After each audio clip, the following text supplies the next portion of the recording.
ধরা যাক তোমরা যেহেতু স্টুডেন্ট, তোমাদের মতো করে এক্সাম্পলটা দেই যে কোনো একটা স্টুডেন্ট খুব পড়ালেখায় ভালো, নিয়মিত ফার্স্ট হয়, তো আরেকজন স্টুডেন্ট সে নিয়মিত ফার্স্ট হচ্ছে না বা তার রেজাল্ট তার কাছে না, স্যাটিসফ্যাক্টরি না। তো এখন যার রেজাল্ট স্যাটিসফ্যাক্টরি না তার মা ভাবলো বা তার আব্বু ভাবলো যে ওই স্টুডেন্টটা যেহেতু ফার্স্ট হয়, আমরা ওর রেসিপিটা কি, ফার্স্ট যে হচ্ছে এইটা রহস্যটা কি, এইটা উদ্ধার করে এইটা বের করে আমার বাচ্চাকে এটা শিখায় দেব। তো সে কি করলো, যে ছেলেটা ফার্স্ট হয় তার বাসায় একটা ভিডিও ক্যামেরা সেট করলো, তারপর আরো যা যা সেট করা দরকার যাতে তার প্রত্যেক দিনের মিনিট বাই মিনিট রুটিন তারা ফলো করতে পারে, যে সে কয়টার সময় ঘুম থেকে উঠে টয়লেটে যে কতক্ষণ সময় কাটায়, তারপর হচ্ছে কোন টুথপেস্ট দিয়ে সে কি বলে দাঁত ব্রাশ করে, তারপর হচ্ছে কতক্ষণ সে ফিজিক্স বই পড়ে, কতক্ষণ কেমিস্ট্রি বই পড়ে, কোন স্যারের নোট সে ফলো করে, কোন কোম্পানির কলম দিয়ে সে লেখে, হ্যাঁ, এই সব কিছু ভিডিও করে নিয়ে আসা হলো, রেকর্ড করে নিয়ে আসা হলো।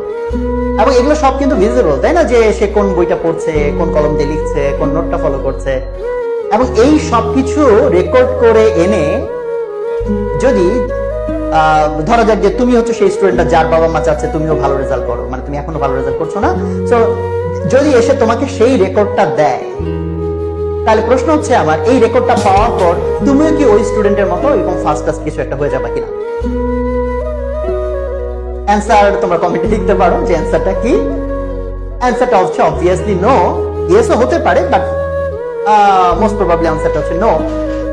কারণ হচ্ছে আমরা যা কিছু রেকর্ড করে আনতে পারি ওই স্টুডেন্টের যে ফার্স্ট হয় তার মধ্যে মূল রহস্য না। আমরা যা কিছু আসলে রেকর্ড করতে পারি না সেটার মধ্যে মূল রহস্য। যেমন ওই স্টুডেন্টের যে মোটিভেশন, যেমন সে যখন পড়তে বসে তার মনোযোগ এক এক জায়গায় ডিফোকাস না করে সে ফোকাসড ওয়েতে ঘন্টার পর ঘন্টা পড়ছে। তো এই যে তার মনের জগতে যে মোটিভেশনটা কাজ করছে, যে কারণে যে আইপিএল এর ফাইনাল ম্যাচ না দেখে এখানে পড়ালেখার প্রতি কনসেন্ট্রেট করতেছে, সেটা তো রেকর্ড করা যায় না এবং সেটা ইভেন দেখা যায় না। তো তার যে লেগে থাকার টেন্ডেন্সি, সে একটা পরীক্ষা খারাপ করলো, তারপরে সে ভাবতেছে যে না, নেক্সটটাতে আমার ভালো করতে হবে, তার এই যে উদ্যম, তার এই যে ইচ্ছা, তার এই যে পজিটিভ চিন্তা, এগুলোকে রেকর্ড করা যায় কিনা? এগুলো কিন্তু রেকর্ড করা যায় না। ফলে এটা কিন্তু খুব ইম্পর্টেন্ট কথা যে আমরা যা কিছু দেখতে পাই এটার মধ্যে আসলে মূল রহস্য না। মূল রহস্য হচ্ছে আমরা যা কিছু দেখতে পাই না। তো এই জিনিসটাকে আমি এবার একটু অন্য আরেকভাবে বলবো। অন্য আরেকভাবে বলার আগ দিয়ে তোমাদেরকে একটা প্রশ্ন আমি জিজ্ঞেস করি যে তোমাদের কি মনে হয় যে আমাদের সৃষ্টিকর্তা আমাদের সবাইকে সমান করে বানিয়েছেন কিনা, একই রকম বানিয়েছেন কিনা? তোমরা কমেন্টে চাইলে এটার অ্যান্সার দিতে পারো এবং আমরা পরে একটু চেক করে দেখবো যে কতজন কি মনে করো। It's a very interesting question, খুবই খুবই ইম্পর্টেন্ট কোশ্চেন এটা, যে সৃষ্টিকর্তা আমাদের সবাইকে সমান করে বানিয়েছেন কিনা। তো তোমরা চাইলে উত্তর লিখতে থাকতে পারো। তো আমি আমার উত্তরটা আমার মতো করে বলি, যে আমি বলি এটার উত্তর হচ্ছে হ্যাঁ এবং এটার উত্তর হচ্ছে না, দুইটাই। ভাই এটা কেমন কথা, হ্যাঁ একটা উত্তর, নাও একটা উত্তর, দুইটা কিভাবে একসাথে উত্তর হয়? দুইটা কিভাবে একসাথে উত্তর হয়? তো আমি এই জিনিসটা, এই যে দুইটা উত্তরই যে একসাথে হতে পারে এইটা বোঝানোর জন্য একটা এক্সাম্পল দিই। ধরো তোমরা দুই বন্ধু দুইজন দুইটা কম্পিউটার কিনে নিয়ে আসছো, same configuration, same processor, same hard disk, same speaker, keyboard, RAM, ROM, everything same, same দোকান থেকে, সেম প্রাইস, সেম দিনে কিনেছো। তো আমি যদি কোয়েশ্চেন করি কম্পিউটার দুটো সেম কিনা, এইটুকু শুনে হয়তো বলবো হ্যাঁ জি ভাইয়া সেম।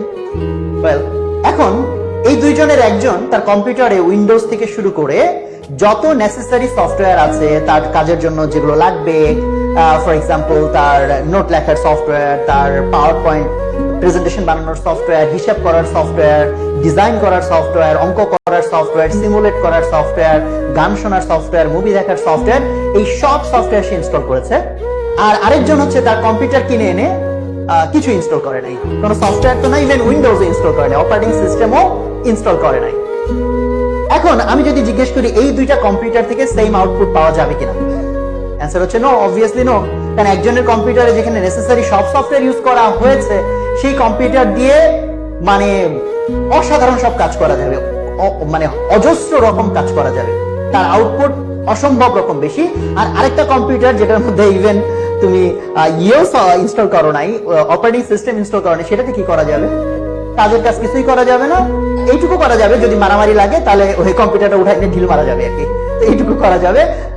এখন যদি আমি জিজ্ঞেস করি কম্পিউটার দুইটা কি সেম, এবার কি অ্যান্সার?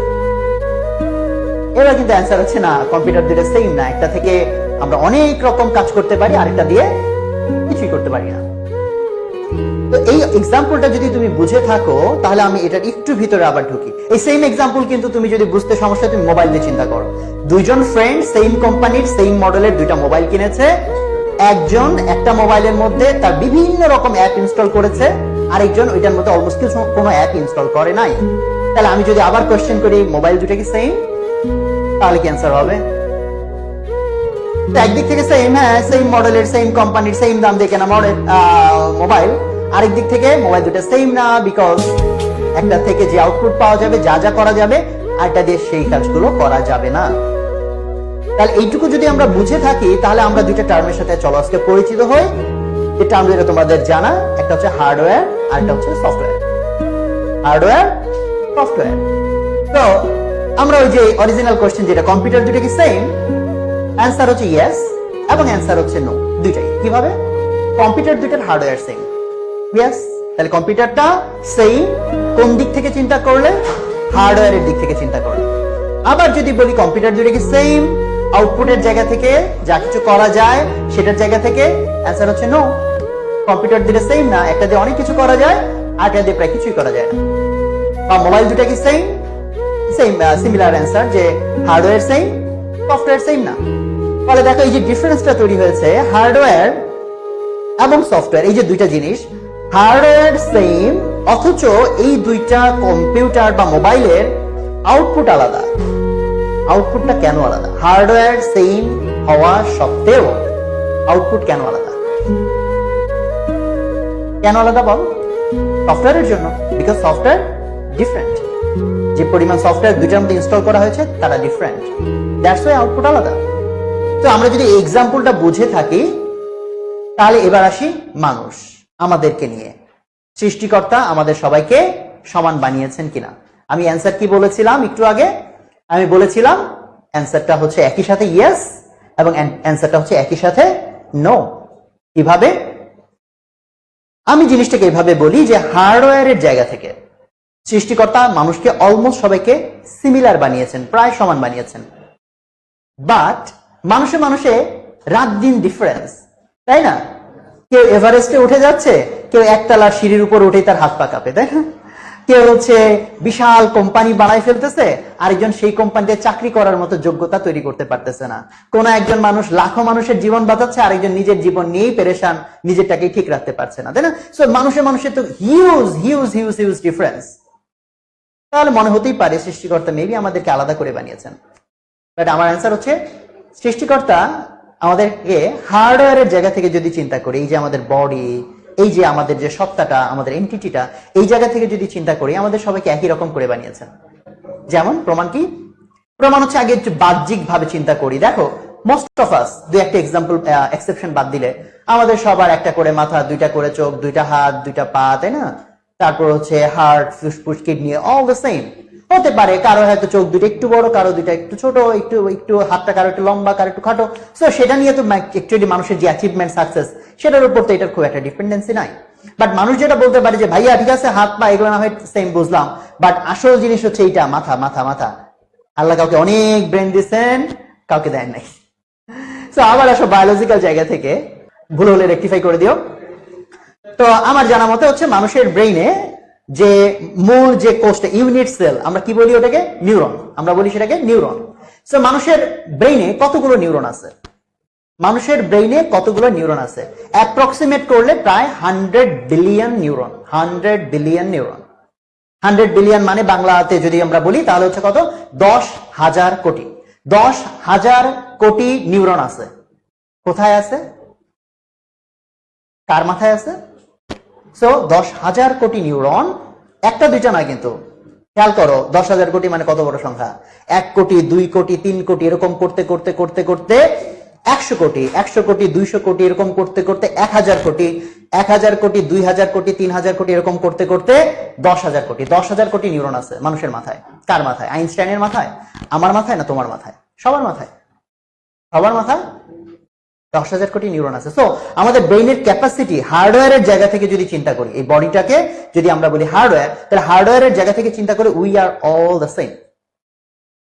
যদিও মানুষের যে নিউরাল নেটওয়ার্ক ব্রেনের ভিতরে, ওইটার মধ্যে একটা ডিফারেন্স প্যাটার্ন আছে, ওটা নিয়ে আমি আলাদা লেকচারই দিব।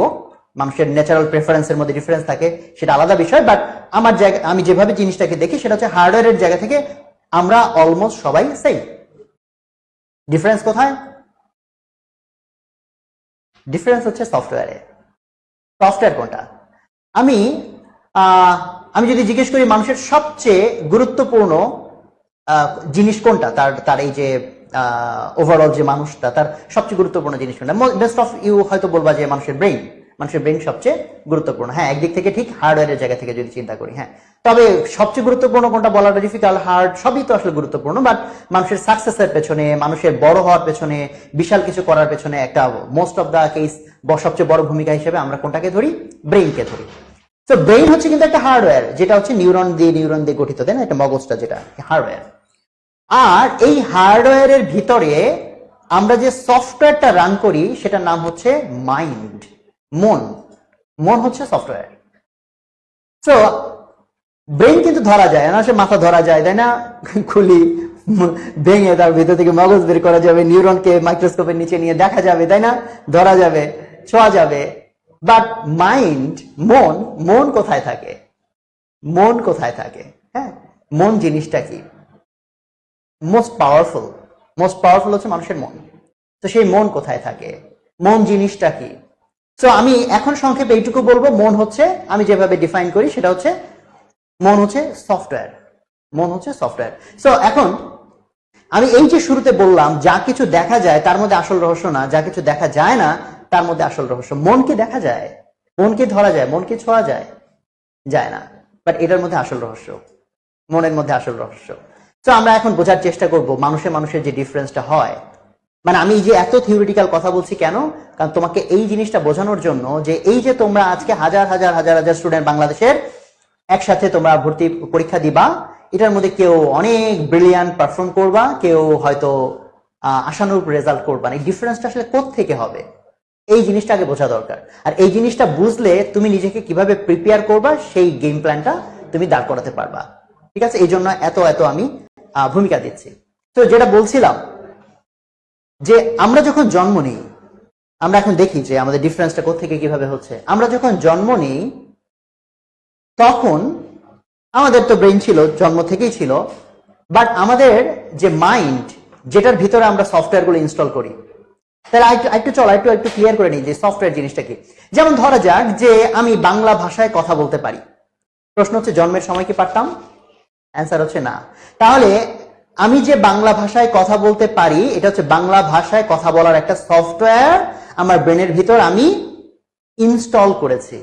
ধরো আমি কবিতা লিখতে পারি, বা আমি ধরো ইজি এক্সাম্পল বলি, সাইকেল চালাতে পারি। পৃথিবীর সবাই সাইকেল চালাতে পারে না। তাহলে দেখো, পৃথিবীতে হাত পাওয়ালা মানুষ যতজন আছে তাদের সবাই সাইকেল চালাতে পারে না। একটা গ্রুপ পারে, একটা গ্রুপ পারে না। তার মানে সাইকেল চালানোটা একটা সফটওয়্যার, সাইকেল চালানোর যে কৌশল, যেটা ব্রেনের ভিতরে আমাদেরকে ইনস্টল করতে হয়েছে। কেউ সাঁতার কাটতে পারে, হাত পা থাকা সত্ত্বেও, কেউ আবার সাঁতার কাটতে পারে না। তাহলে যারা সাঁতার কাটতে পারে আর যারা পারে না, তাদের মধ্যে ডিফারেন্সটা কেন হলো, কিভাবে হলো? হাত আছে, পা আছে, সাঁতার কাটতে পারে না কেন? কারণ সাঁতার কাটার যে সফটওয়্যার সেটা তার ব্রেনে সে ইনস্টল করে নাই। তো আরেকটু খুলে বলি, যেমন ধরো একটা বাচ্চা যখন জন্ম নেয়, তখন জন্মের সময় তার ব্রেনের ভিতরে কি কি সফটওয়্যার ছিল? যেমন জন্ম হয়ে থেকে একটা বাচ্চা নিঃশ্বাস নিতে পারে। নিঃশ্বাস নেওয়াটা কিন্তু একটা সফটওয়্যার, একটা প্রোগ্রাম তোমার ব্রেনের ভিতর, যে প্রোগ্রামের কারণে তোমার ফুসফুস কিভাবে কাজ করবে, বাতাসটা কিভাবে যাবে আসবে, তারপর পিউরিফাই হবে বডির ভিতরে, বা বডির ভিতরে অক্সিজেনটা ইউজ হবে, কার্বন ডাইঅক্সাইড বের হয়ে আসবে। এই যে হিউজ একটা কমপ্লেক্স মেকানিজম, এটা কিন্তু কেউ আমরা লার্ন করি নাই, শিখি নাই। তো আল্লাহ এই সফটওয়্যারটা ব্রেনের ভিতরে জন্মের সময় দিয়ে দিয়েছিলেন। একটা বাচ্চা জন্ম হয়ে হাসতে পারে, কাঁদতে পারে, খেতে পারে, তাই না? চোখ খুলতে পারে, বন্ধ করতে পারে। এই জিনিসগুলা কিন্তু তাকে কেউ শেখায় না। তার মানে কি, এই যে সফটওয়্যার গুলা, চোখ খোলার সফটওয়্যার, হাসার সফটওয়্যার, কান্নার সফটওয়্যার, এগুলো তার ব্রেনের ভিতরে অলরেডি ইনস্টল করা ছিল জন্মের সময়। বাট এখন এই বয়সে এসে একটা বাচ্চা যা কিছু করতে পারে, সেই বাচ্চাটা বড় হওয়ার পর সে গিটার বাজাতে পারে, সে গান গাইতে পারে, বা সে অনেক অনেক কঠিন কঠিন অঙ্ক সলভ করতে পারে, সে সাঁতার কাটতে